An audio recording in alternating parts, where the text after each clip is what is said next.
ओ भाई, कौन हो तुम? साहब जी, अल्लाह के वास्ते मेरी मदद कर दें। सैलाब हमारा सब कुछ बहा के ले गया जी, सारा सामान बह गया। हमने बड़ी मुश्किलों से जान बचाई है, बड़ी मेहरबानी होगी आपकी। ओ भाई जाओ, माफ करो। अभी तुमसे पहले दो भिखारी आए थे, वो भी यही रोना रो रहे थे। सैलाब क्या आया, तुमने मजाक बना लिया और भीख मांगनी शुरू कर दी है। जाओ यहाँ से। साहब जी, मेरा यकीन करें, मैं ऐसा बंदा नहीं हूँ। मेरी गांव में करियाने की दुकान थी, मेरा अपना घर था, मेरा सारा कुछ बह गया। मेरे माल मवेशी सब कुछ बह गया, मैं तो तना रह गया साहब जी।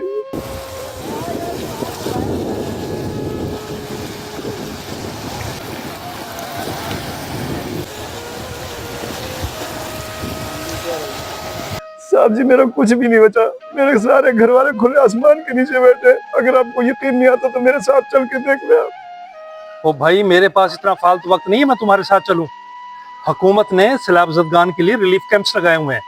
तुम ऐसा करो, बीवी बच्चों को लेकर वहां कैंप्स में जाओ। तुम्हें वहां रिहाइश भी मिलेगी और खाना भी मिलेगा। ठीक है साहब जी, मेहरबानी आपकी।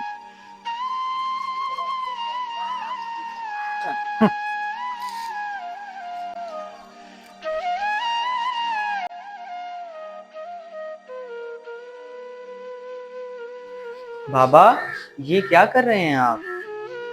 बेटा, सैलाब ज़दगान के लिए राशन और जरूरियात जिंदगी के डब्बे बना रहा हूँ।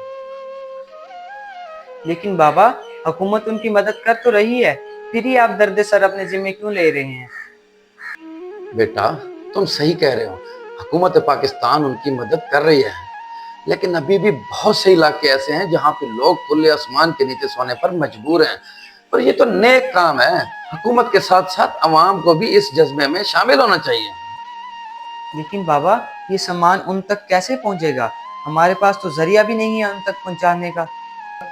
और बेटा, जिसके नसीब का सामान होगा वो खुद आके ले जाएगा, तुम फिक्र ना करो। देखो बाहर कौन है। जी, मैं देखता हूँ।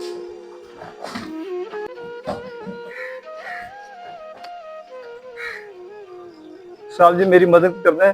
मैं भिखारी नहीं हूँ, एक जरूरतमंद हूँ। बाहर कौन है बेटा? एक जरूरतमंद आ जाए बाबा।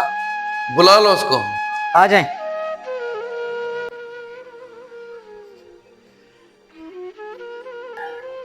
अस्सलाम वालेकुम साहब जी। हाँ मियाँ, कौन हो, कहाँ से आए हो? साहब जी, मैं जलालपुर पीर वाले से आया हूँ।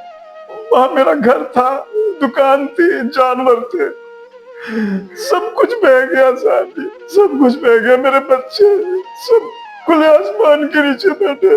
साहब जी, अल्लाह के वास्ते कुछ मदद करते, मैं भिखारी नहीं हूँ। बहुत अफसोस हुआ तुम्हारी दुख भरी कहानी सुनकर। अल्लाह तुम्हारी मुश्किल आसान करे। फिलहाल मैंने कुछ राशन के डब्बे बनाए हुए हैं, इनमें से कोई डब्बा ले लो। वाकई साहब जी, या अल्लाह तेरा शुक्र। और हाँ, जहां तक बात है रिहाइश की, उसका कोई मसला नहीं है। मेरा ऊपर वाला पोर्शन खाली पड़ा है। तुम आज ही अपनी फैमिली को ले आओ और यहाँ शिफ्ट हो जाओ, और जितने दिन मर्जी रहो, यहाँ कोई मसला नहीं होगा आपको। मैं आपका किस मुंह से शुक्रिया अदा करूं? आपने मेरे और मेरे पूरे खानदान पर बहुत बड़ा एहसान किया। अरे भाई, इसमें एहसान की क्या बात है? बहैसियत इंसान और मुसलमान होने के नाते मेरा ये फर्ज बनता है कि मैं एक मुसीबत ज़दा इंसान की मदद करूं। तुम ऐसा करो, वक्त ज़ाया मत करो, जाओ अपनी फैमिली को ले आओ और यहाँ आके शिफ्ट हो जाओ। बल्कि ये लो 500 रुपए किराए के, फौरन जाओ। साहब जी, आपकी बड़ी मेहरबानी। ये सामान मेरा यहाँ रखा है, ठीक है जी, मैं अपने घर वालों को लेकर आता हूँ। बस मैं यूं गया और यूं आया।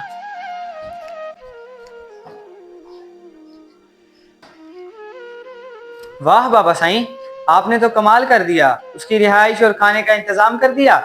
मैं तो उसके लिए पानी लेने गया था, वो खुशी के मारे चला गया। हम कौन होते हैं किसी की रिहाइश और खाने का बंदोबस्त करने वाले? ये सब करने वाली तो अल्लाह ताला की जात है। हम तो सिर्फ वसीला बनते हैं, वसीला। और ये वक्त उन लोगों पर कड़ी आजमाइश का वक्त है। बहैसियत मुसलमान हमारा ये फर्ज बनता है कि हम उन लोगों के साथ खड़े हों। बाबा, आप ठीक कह रहे हैं। मैं भी आपके साथ डब्बे बनवाता हूँ और इस नेकी के काम में हिस्सा लेता हूँ। और बहुत सारे डब्बे अंदर पड़े हैं, वो भी ले आता हूँ। शाबाश बेटा, शाबाश। मुश्किल घड़ी में किसी की मदद करना अल्लाह को बहुत पसंद है। अगर आप किसी की मदद करेंगे तो अल्लाह रब्बुल इज़्ज़त आपके लिए आसानियाँ फरमाएगा।